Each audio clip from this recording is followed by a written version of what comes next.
Welcome to the Freud's Angels weekly reading, bringing the collective guidance and understanding for this week's energy. Remember, never give your power up to a reader or a reading. You always have the power of autonomy.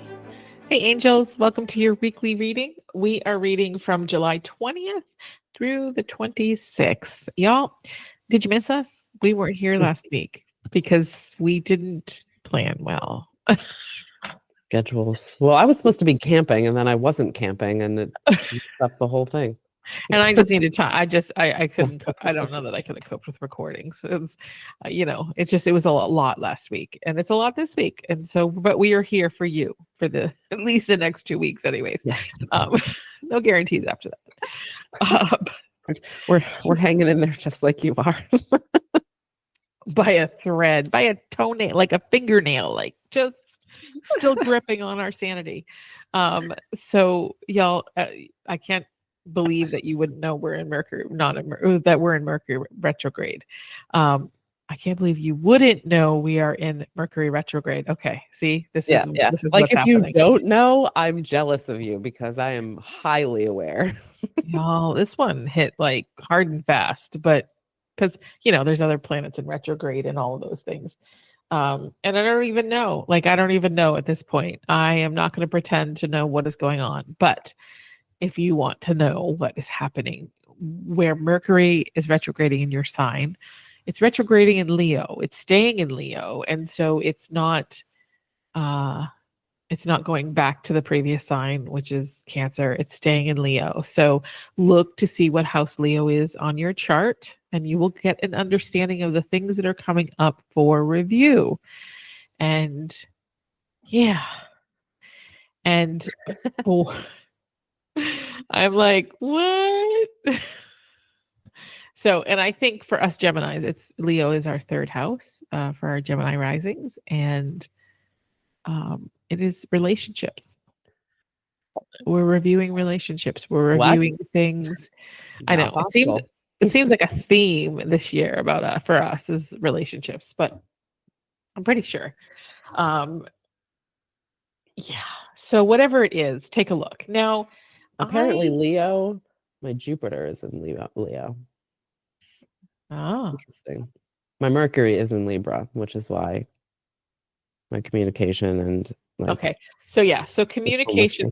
So the third house is house of communication, which is I think why I subconsciously drew it to relationships. But it's the house of communication and intellect, how we communicate, whether direct, thoughtful, or expressive, how we process information, and how curiosity plays a part. And so, if we're talking about conversations, it's with other people. And I think that's where I drew the connection with relationships. So yeah. So no one can see my face right now, but yeah. It's on fire. Not that communication wasn't enough, right? Like the fact that we are communicative people. Yes. And so basically, buckle up for a couple of episodes that make no sense because our communication abilities are being tested. Response to be great. It's going to be the fun kind of unhinged. It's my favorite kind to be. It's just when I'm not fun. I was not fun unhinged when I didn't recognize what's going on. And that's what, like we talk about. We're not like afraid, but we're like aware, right? Yes. Like I am aware of the intensity, and the intensity for me, yes. Who, kind of floats through life. I'm, pretty airy, pretty surface level for the most part. Love being even keeled. Intensity in certain areas, like I don't know how to handle it. And Leo energy is hard for me to handle. The only reason why I can handle any of it is because my sister is Leo. And but it's strong energy, and I was like, oh, look at that. Yeah, so some practical ways we all can maneuver through Mercury retrograde. This is a great time to go through your home, donate the donations, kind of look through, kind of just refresh your space, because energetically your space reflects the inner parts. And so when we can make space in our physical world, then we're making space energetically in our body and ready for information and awareness. You know, if you have relationships where you needed to make those apologies or say thank you for being, you know, in my life, or thank you for supporting me in that space, even if you're not friends with them anymore. It's like taking these moments to really kind of tying up those loose ends that are still there to move forward into that with a clean slate into the next season, I guess, if you want to call it. Episode, season, same. I'm gonna make, you know, seasons based on Mercury, you know, direct season and retrograde season, and like this is how I live my life. Like, who cares about fall, you know, winter, spring, and summer? Like, we're gonna say, is Mercury in retrograde? Oh no, it's a season of, you know, it's a season of direct. Okay, we're good. Yeah, for sure. And in the different signs, right? Like, I mean, there was a couple retrogrades last year that I was, you know, mostly fine in. And it's just, that's the reality of it though, is that like sometimes if I'm not paying attention, it's like, oh, you're not fine. Oops. Now I'll be fine. Now I'll be better. It'll be okay. I'll feel the intensity. I will learn how to move through it, but it will be intensity. And that's just how we're gonna do it. Yeah. And I think, you know, in part, if you want to, let's go down the rabbit hole over this a little bit. Okay. So in traditional astrology, not based on personal astrology, in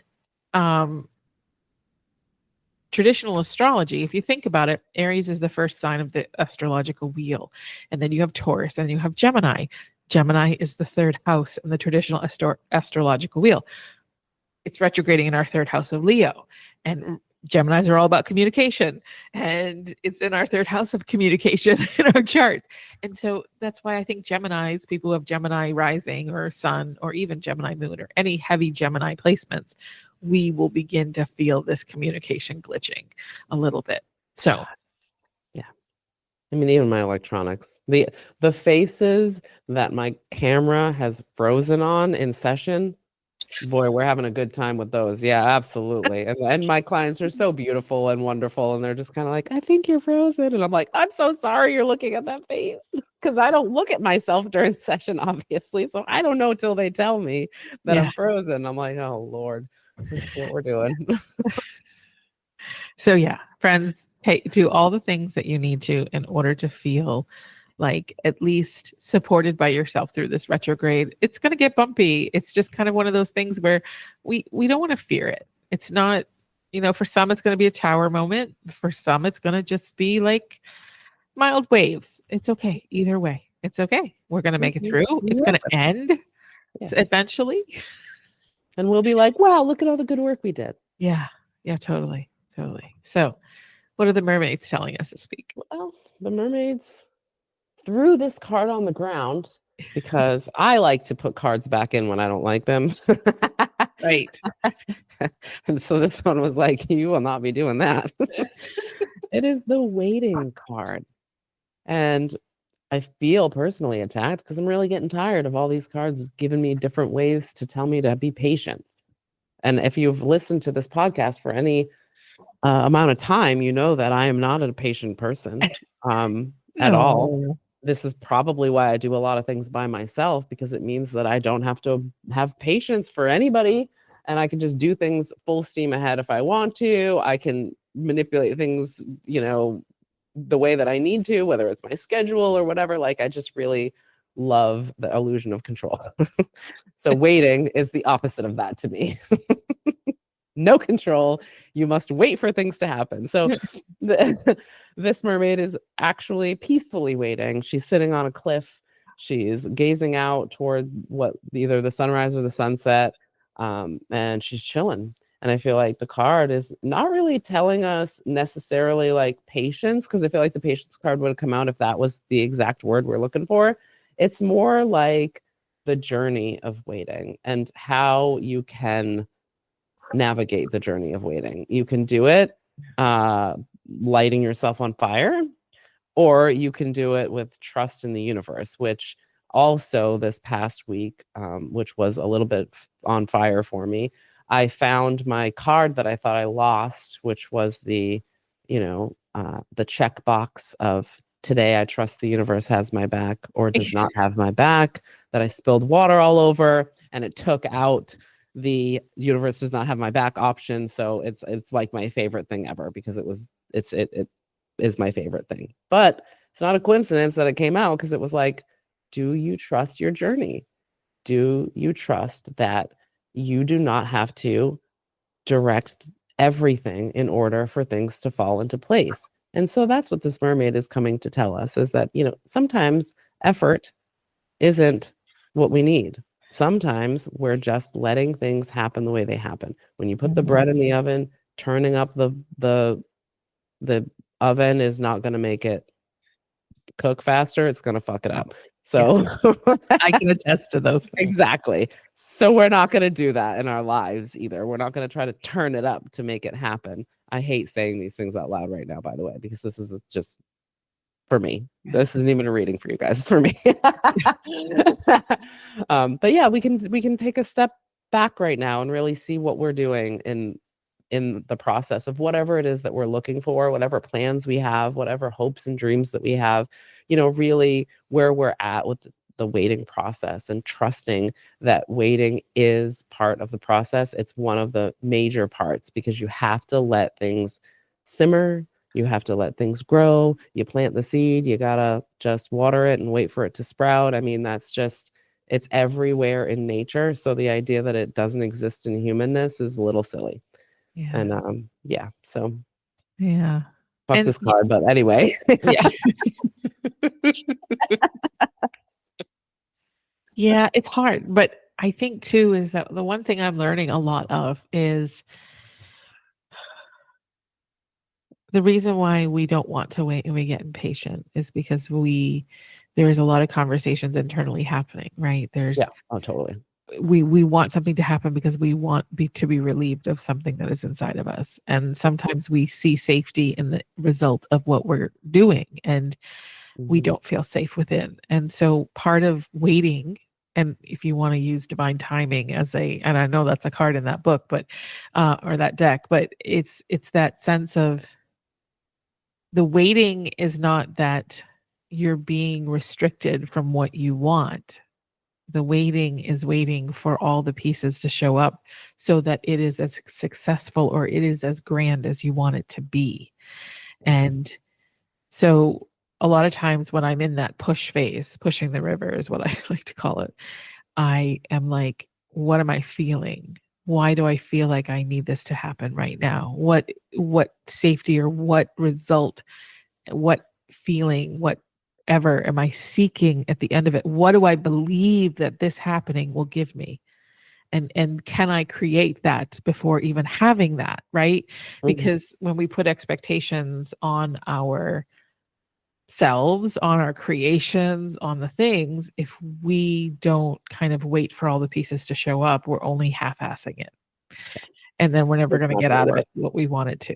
But also that sense, it's not, I mean, people will call it self-sabotage, but self-sabotage is because something inside you doesn't feel safe. It doesn't show up because it doesn't like you or doesn't want you to succeed. It perceives waiting or whatever you're wanting as a threat if you don't get it right now. And I struggle with that a lot. So I know. And so it's being curious about why you're having trouble waiting. And is it excitement because you're just excited to do it? That's wonderful. But usually excitement happens and you just get giddy and you're like, I want it to happen right now, but I know it's not going to. But when you're pushing it because you're like, I don't want to wait for this. I want this now. Like, can I have it now? How about now? Like, when that happens, there's a different conversation happening internally. And the cue is in the body. The cues are in the body. And why, in the conversation that's internal, that's happening. So, because anxiety and excitement are cousins. That's what I tell my clients. They're cousins because when I'm excited, my heart races, I get sweaty. I'm, can't sleep. Same with anxiety, but my whole anticipated outcome is the issue, right? Like if the anticipated outcome and trust is that that's going to be great, then I'll be excited for it. If I don't have trust, then I'm panicking because I need something. I'm looking for something that can anchor me in trust. And that's when my saboteur comes out to be like, man, we can totally make that happen right now. You'll have your answer today. Yes. It won't be the one you're going to get if you waited, but you'll have an answer. Exactly. Yes. Learning. Yes. We What do all we got are. over there? Oh, so I pulled a couple cards for this week and next week that I don't think we've seen in a long time, if ever. So my Ooh. surrender card for this week is surrender to wonder and awe, Hmm. and open to the magic of every moment and sense the wonder and awe in all life. This attitude will keep you connected to the ecstasy of flow. Sorry, see, Mercury. struggling.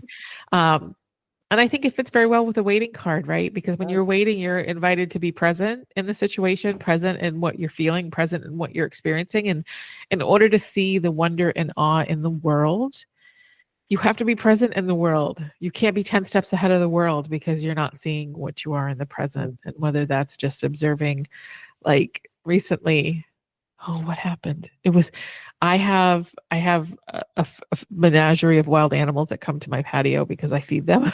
And Yeah. so the squirrels come, and there's a couple of squirrels, and I've been noticing like the sizes and the different squirrels and like all of those things. And then I have a bunny that reluctantly comes sometimes that I don't see often, but when I see her, I'm so excited. And it's like I'm present in that moment because I'm enjoying what's happening. And Mhm. so that my mind is not focused on what I'm wanting to do or where I'm wanting to go or what I need to accomplish. It's focused on like the moment and enjoying watching and observing these wildlife critters. And that's, that's kind of like the wonder and awe of like, oh, these little squirrels have relationship. There's two young ones that chase each other all over the place. Like they Mhm. constantly are chasing each other. And so it's like, and I see this other one that's bigger, and I'm like, are you the mom? Are you the haggled mom that hasn't slept in like 6 months and you're like done with these kids and you want them to go find their own home? Like, Go play in traffic, kids. yeah. And so it's kind of like, oh, it's seeing the relationships and between the birds and the chipmunks and the squirrels, like seeing all the relationships and how the squirrels are little bullies sometimes. And I yell at them. I'm like, stop being a bully. And they kind of look inside my house like they heard me. And I'm like, did you just hear me? I'm like, so there's this own little world that I go into, and I'm just amazed by it and amazed by how they will seek and they will find. They haven't done it for weeks because didn't put food out. But as soon as I put food out, it's like they know. It's almost like they hear it and they know. Mhm. They know to come back. It's like their own flow of process in life. And so it's very soothing and very heartwarming to sit and be mindful and look at the world in this sense of how the world, the nature, Mother Nature, the animals, they're taken care of in the way that they need to be. So yeah, I like this card. And I think, in relating it to the struggles that we were having last week and this, going into this week, maybe this retrograde, it's about kind of just sitting with all the things you've done and all the things that Mm. you've come to. Like since last retrograde season, what has happened in your life? Where have you made the hard boundaries that Mhm. are empowering you? Where are you more curious about yourself and your feelings? And where are you making huge strides in your business? Or maybe you're pivoting and deciding, I don't want to do this for a living anymore because this was someone else's dream. Where are you, if you're just contemplating on what do I want to do with the rest of my life, which is kind of where I'm at. And whatever you're doing, it's like celebrating the idea of wanting more and the wonder and awe of your ability to just think about it, to be curious about things, and to be on this earth to experience it in that way, Yeah, and to not rush it. Like, I do Yeah. like these 2 cards together because, it is easier to go through the waiting period when you're looking around, right? Like, if I'm driving 90 miles an hour on the highway, I don't see much, but, if I'm driving a little bit slower, I might see cooler shit, you know what I mean? Like, because I'm paying attention, because I'm saying, "Hey, the distance is gonna be the same, and the time might be a little bit different, but the journey can be really great if I'm, allowing myself to be present." And so, yeah, like, during whatever it is that we're waiting for, what we think that the journey is taking forever.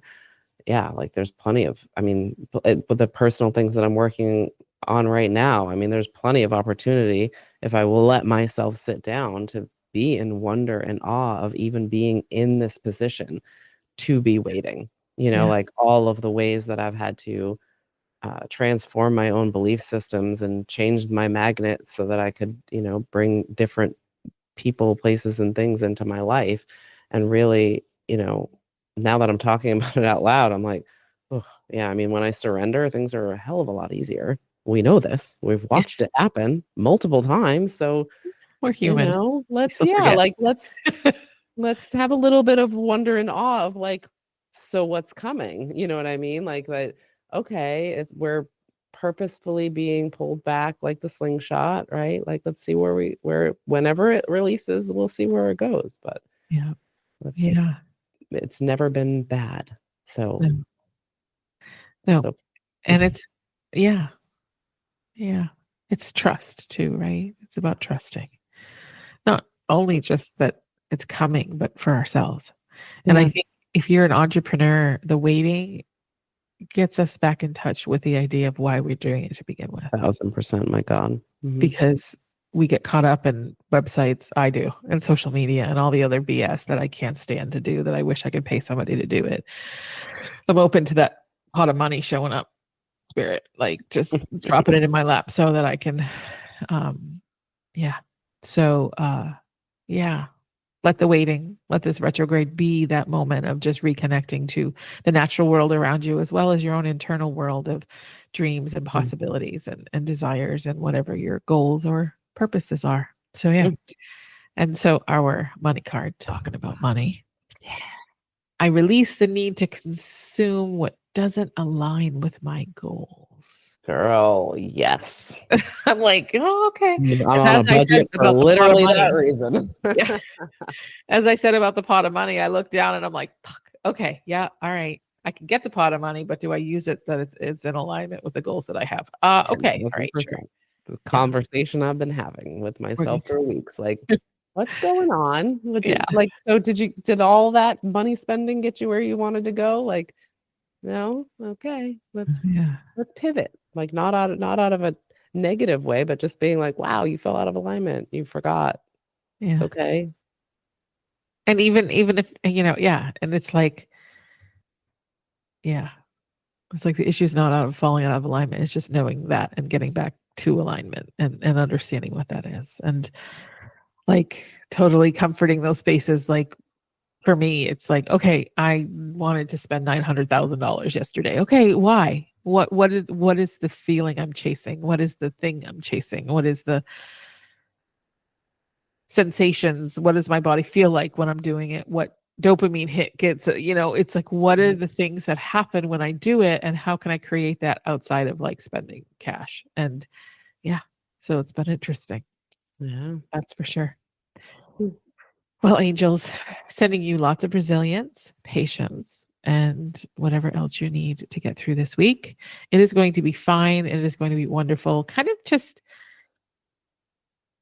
decide to enjoy the unhingedness of this season. Like totally lean into it. Lean into